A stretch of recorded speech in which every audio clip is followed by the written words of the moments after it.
Il lâche un freestyle triste qui touche toute la salle.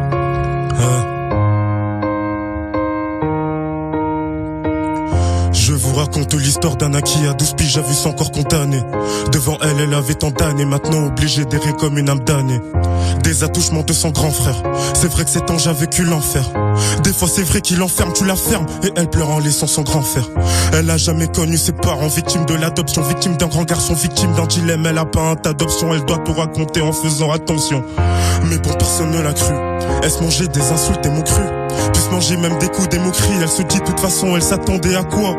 De sa famille c'était le roi, puis elle priait le ciel de mettre fin à ses jours. Elle priait Dieu pour mettre fin à son désarroi, qui à mesure du temps la désarma. À l'extérieur elle était dans sa bulle d'air, pas d'amis, son démon fit surface en qu'elle n'est plus le terre. Sa raison perdit la raison, elle se droguait toutes les saisons, tenait son corps sans raison pour être dans de la maison. Et puis elle est née dans le vide, j'entends son âme crier. Sur elle, elle veut commettre l'homicide. Elle a perdu confiance en tout ami. Si je vous raconte l'histoire d'un qui à 12 piges a vu son corps condamné. Devant elle, elle avait tant d'années, maintenant obligée d'errer comme une âme damnée. Des attouchements de son grand frère, c'est vrai que cet ange a vécu l'enfer. Des fois c'est vrai qu'il enferme, tu la fermes, et elle pleure en laissant son grand frère. Voilà. C'est touchant.